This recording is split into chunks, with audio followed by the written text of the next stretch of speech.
saygıdeğer muhtarlarımız ve sivil toplum kuruluşlarının değerli temsilcileri. Uzun bir süredir memleketi dolaşıyoruz her tarafta. Mümkün olduğunca daha fazla sayıda insanımıza doğrudan doğruya temas ederek, onlara dokunarak, onları dinleyerek, memleketin ve vatandaşların sorunlarını olabildiğince objektif bir şekilde bir fotoğraf çeker gibi anlamaya çalışıyoruz. Mümkün mertebe herkese dokunmaya çalışıyoruz ama siz de takdir edersiniz ki memleket çok geniş, dokunulması gereken çok sayıda insan var. Fiilen bu imkansızdır. Milyonlarca kişiye tek tek ulaşmak mümkün değildir. Ama böyle gittiğimiz yerlerde belki biraz işin nasıl diyeyim kestirme bir yolunu bulduk. Muhtarlarla ya da sivil toplum kuruluşlarının temsilcileriyle bir araya geldiğimizde belki 50-60 kişi bazen 100 kişiyle bir araya geldiğimizde neredeyse o ilçenin %60-70'ine temas etmiş sayılır. Çünkü burada her birimiz bir mahallenin temsilcisi ya da belli kesimlerin, sivil toplumun temsilcileri olarak burada olmanın hasebiyle inşallah bu bizim için daha kısa yoldan daha çok sayıda insanın temas etme fırsatı sunmuş olacak. Niçin biz doğrudan doğruya insanlarımızla temas etmek istiyoruz? Bizim muhalefet anlayışımız şudur. Doğru kimden gelirse gelsin, biz o doğruyu destekleyelim. Yanlışı da bizim içimizden birisi de yaparsa o yanlışın yanlış olduğunu söyleyelim ama sadece yanlış olduğunu söylemekle de kalmayalım. Sadece yanlışa işaret etmekle de kalmayalım. Doğrusunun ne olması gerektiğini de birlikte söyleyelim ki maksat üzüm yemek, maksat milletimizin, insanımızın sorunları çözülsün ve o sorunların bir an önce çözülmesi için bizim de bu mesele bir katkımız olsun. Bazen bazı siyasi partiler özellikle şunu yapıyor.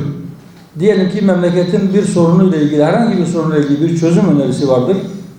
O çözüm önerisi başka birisi tarafından dillendirildiğinde ya da iktidardaki parti onu icraya döktüğünde bu bizim projemizdi, bizden çaldılar gibi bir pozisyona düşüyorlar. Biz onu da yapmıyoruz. Biz sadece çok iyi çözümlerimiz var. O çözümlerimiz biz iktidara geldiğimizde uygulamaya konsun, biz çözeceğiz kavgasında değiliz. Çözüm olduğuna inandığımız bazı görüşlerimiz var. Ama iktidara kim olursa olsun eğer bizim o çözümlerimizi uygularsa biz bundan memnuniyet duyarız ancak. Çünkü yine dediğim gibi başta bizim için önemli olan üzüm yemektir. Yani önemli olan milletimizin rahatıdır, huzurudur. Milletimizin sorunlarının bir an önce halledilmesidir.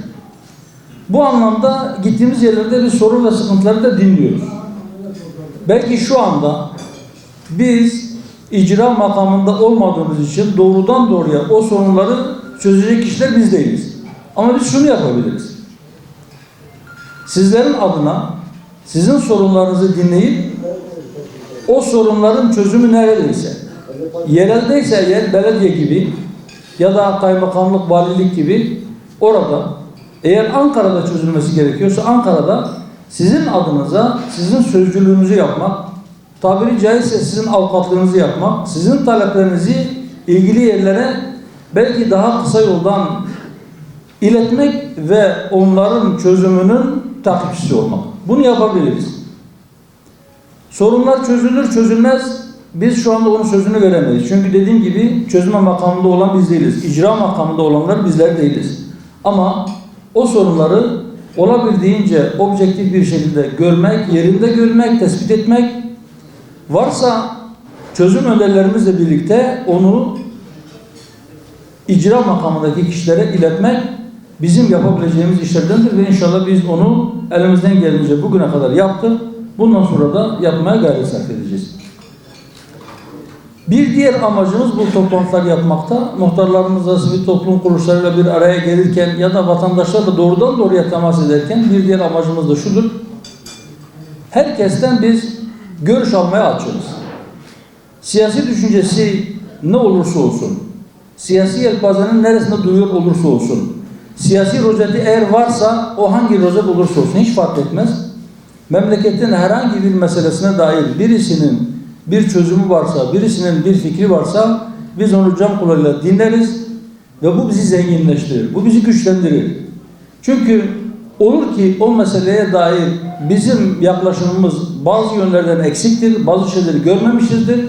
Eğer o kardeşimiz bizim görmediğimiz bir şeyi bize gösterirse bu bizim bakış açımızı genişletir, bu bizi fikren de zenginleştirir, güçlendirir. Biz bunlardan da inşallah istifade etmeye çalışacağız. Bu söylediğim minvalde buradaki muhtarlarımızdan herhangi birisinin memleketin herhangi bir meselesine dair bir görüşü, bir önerisi, hatta bize yönelik bir eleştirisi varsa biz onları dinlemek için geldik. Ya da bir talepleri varsa, bir sorunları varsa onları da dinlemeye, not etmeye ve onun çözümü için elimizden bir şey geliyorsa onu ortaya koymaya, gayret sarf etmeye geldik. Tekrar söylüyorum. Hiç kimseye hiçbir söz veremiyoruz çünkü icra makamında biz değiliz. Ama şu sözü verebiliyoruz. Sizin derdiniz ya da sizin muhtarlığını yaptığınız mahalledeki, köydeki insanların derdi bizim derdimizdir. Öyle kabul edeceğiz. Bu sözü veriyoruz. Çünkü biz inşallah kendimize mal, makam, şöhret elde etmek için değil.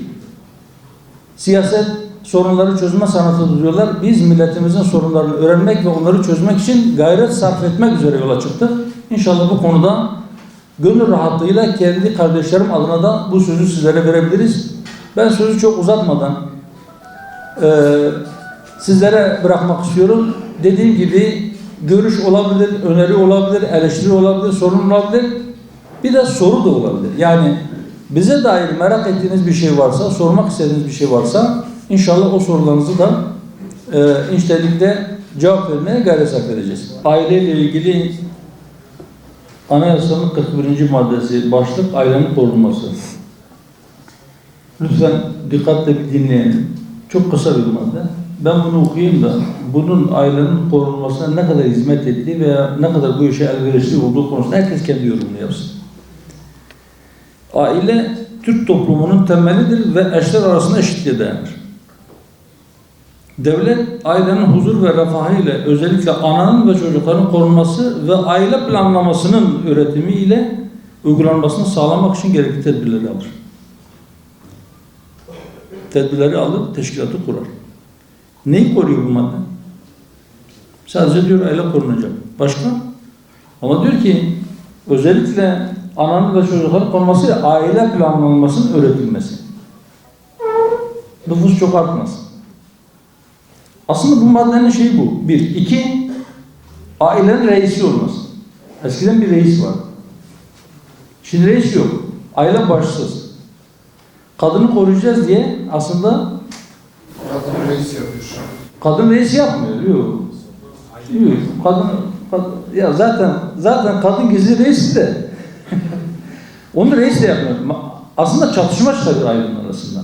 Şimdi bu kanunda mesela İstanbul Sözleşmesi sözde kadına yönelik şiddet veya aile içi şiddetin önlenmesi için sözleşmedir.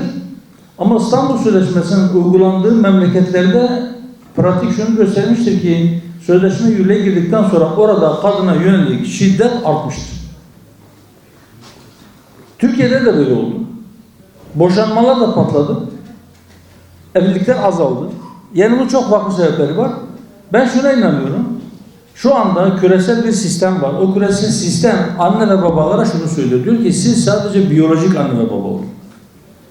Belki gün gelecek tıpkı şu piliçler marketten aldığımız o piliçler var ya, o piliçler gibi insanları da kuluçka makinaların içerisinde yetiştirmeyi kafalarına koymuşlar.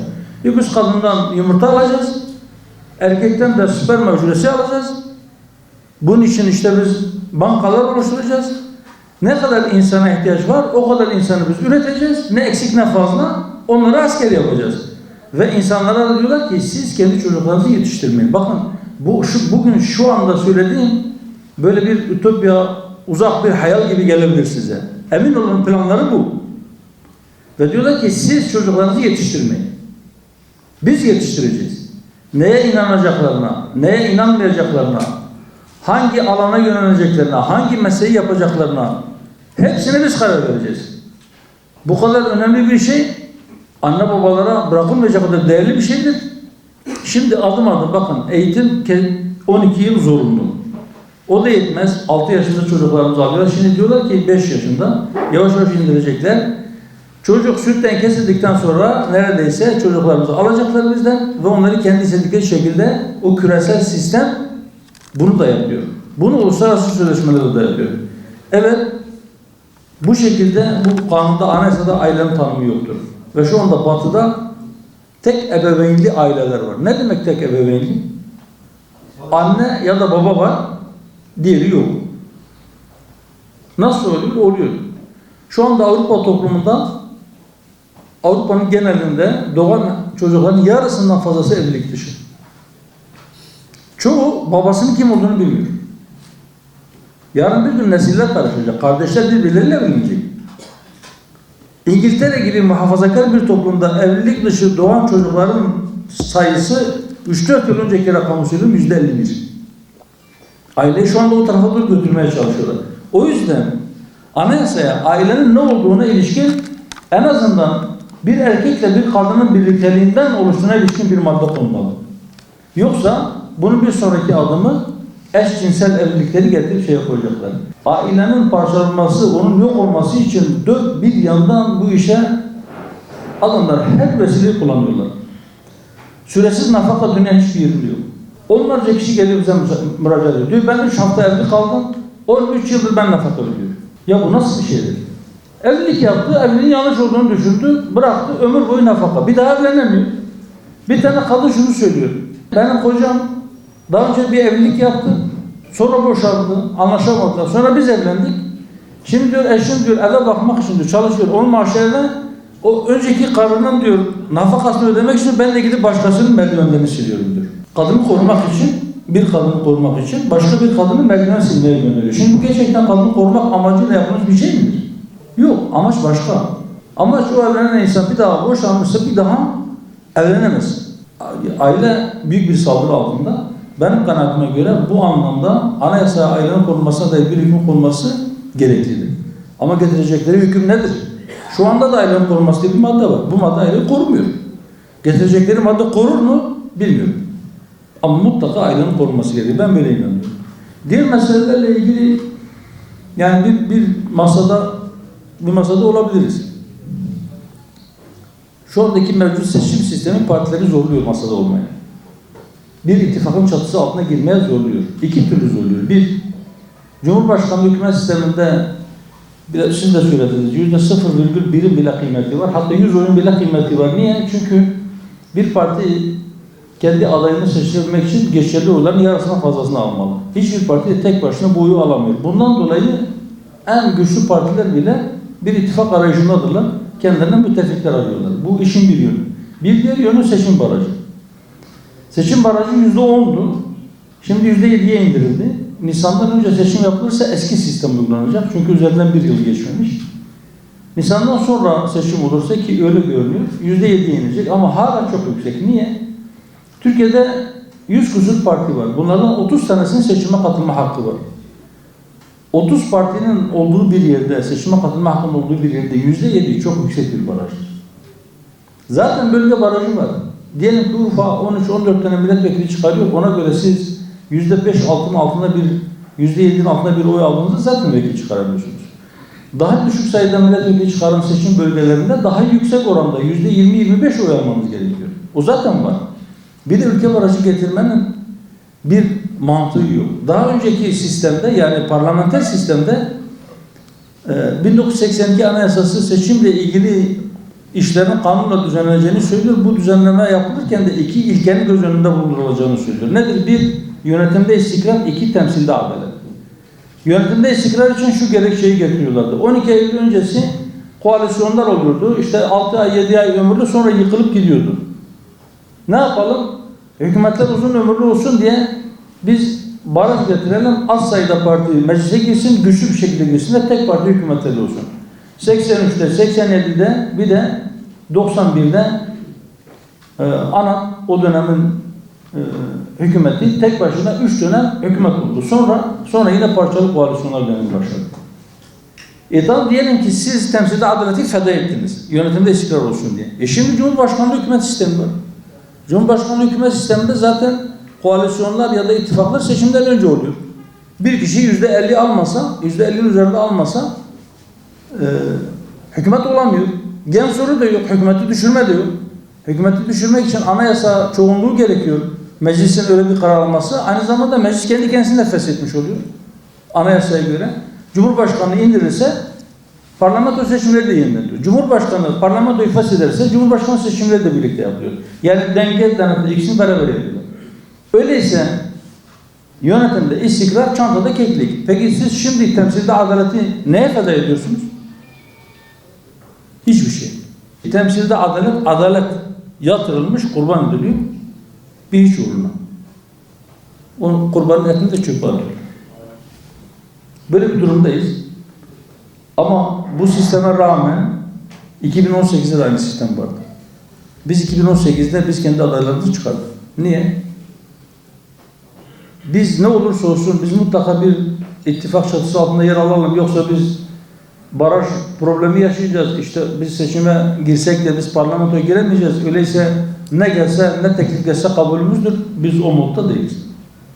İlkeli bizim duruşumuz vardır. Bizim bir kimliğimiz vardır. Bizim bu duruşumuza, kimliğimize halal getirmeyecek, zarar vermeyecek bir şekilde bir teklif gelirse biz bir birliktelik yapabiliriz. Yani bir ittifak içerisinde yer alabiliriz. Ama ne pahasına olursa olsun biz ittifak içerisinde yer alacağız. Öyle bir şeyimiz yok, duruşumuz yok. An itibariyle bizim verilmiş bir kararımız yok. An itibariyle varmış bir anlaşma yok. Olursa duyururuz. Gizli kapaklı iş yapmayız. Sadece Türkiye'de değil. Sadece Siverek değil. Sadece Urfa değil. Sadece Türkiye değil. Sadece Orta Doğu değil. Bütün dünya zulümde olmuş. Zulüm nedir? Karanlık diye bir şey var mı? Karanlık yoktur. Işık yoksa ışığın yokluğudur karanlık. Zulüm de adaletin yokluğudur. Şimdi sistem öyle bir haldedir ki neresinden tutarsanız elinizde kalıyor. Her taraftan dökülüyor. Sapır sapır dökülüyor. Niye? Çünkü gerçekten bizim de adalet gibi bir hedefimiz var mı yok mu onu da bizim kendi kendimize sormamız lazım. Yani acaba adalet bizim aleyhimize çalıştığında biz yine de adalet istiyor muyuz? Yoksa adalet hep bana doğru yonsun mu diyoruz? Ya bir millet neyi hak ediyorsa öyle idare ediyor. Bir millet, bir memleketteki memurlar zulüm mü ediyor? Benim babam bana söylüyordu, oğlum sen yolda yürürken ayağın taşa çarparsa kendi kalbini yokla. Kalbini yokla. Bir şey var yani, bir yerde bir yanlışlık var. Var ki başına o gelir. Şimdi biz millet olarak herhalde günahlarımız çok birikmiş ki her taraftan çekiyoruz. Bakalım ne zaman bitecek. Engellilerle ilgili biz ne yapacağız? Yani engelli olsun veya olmasın. Hiçbir insanın bir kere insan haysiyetine yaraşır bir hayat sürme hakkından mahrum olmaması lazım. Herkes. Şimdi siz sorsanız bir kapitaliste üretim araçlarını size şöyle sayar. Ham madde, toprak, girişim, enerji, bir de iş gücü. Bunları bir araya getirdiğinde bir şey üretirsin. Tamam, her üretim aynı zamanda toprağı kirletir. Her üretim aynı zamanda suyu tüketir. Her üretim aynı zamanda havayı kirletir. Peki o su, hava ve toprak kimin hakkı? Sadece fabrika kurabilen insanın mı hakkı? Yok. Bütün insanların ortak değerleridir bunlar.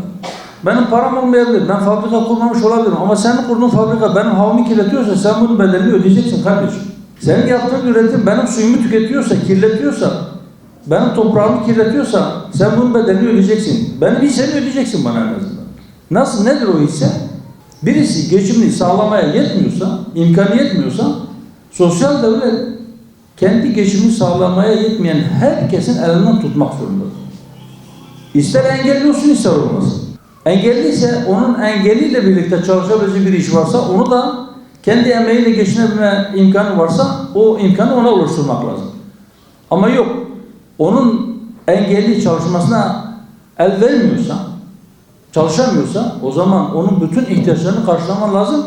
O hiç kimseye yük olmadan kendi şerefiyle hayatını devam ettirmesi lazım. Kendi ailesine bile. Hiçbir engellinin ailesi ben inanmıyorum. İstisnalar hariçtir.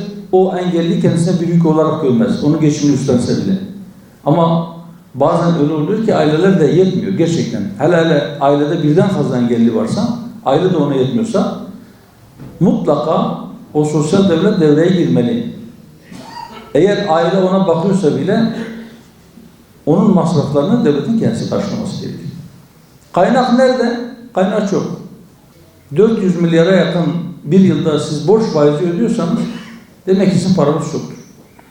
Siz onu başka yerlere harcasanız diğer sorunların kökünü kurutursunuz. Bunun için ne yapmak lazım? Kamudaki israfı önlerseniz, ayağınızı yorganınıza göre uzatırsanız borçlanmazsınız. Borçlanmazsanız 100 milyarlarca lira faiz ödemezsiniz. Şu anda Türkiye günde ortalama 1 milyar kusur, 1 milyar 100 milyon civarında her gün faiz veriyor. Allah sonumuzu hayır etsin. Kaynak var, herkese yetecek kadar var ama onun daha adil bir şekilde dağıtılması için sistemle ilgili ciddi kafa yormamız lazım. 200 yıldır özellikle kapitalizm bütün dünyanın iliğini sömürüyor. Bizim memleketimizde de sömürüyor. Bu çarkın kırılmasından sonra ancak insanlarımız nefes alabilir, rahat edebilir. Bu çark işlediği müddetçe A gider, B gelir, C gelir, D gelir. Sistem değişmezse hiçbir şey değişmez. Hepimiz o küresel kapitalizme çalışıyoruz. Hepimizi onlar sömürüyorlar, sömürmeye devam edecek. Allah sonumuza hayır getirsin.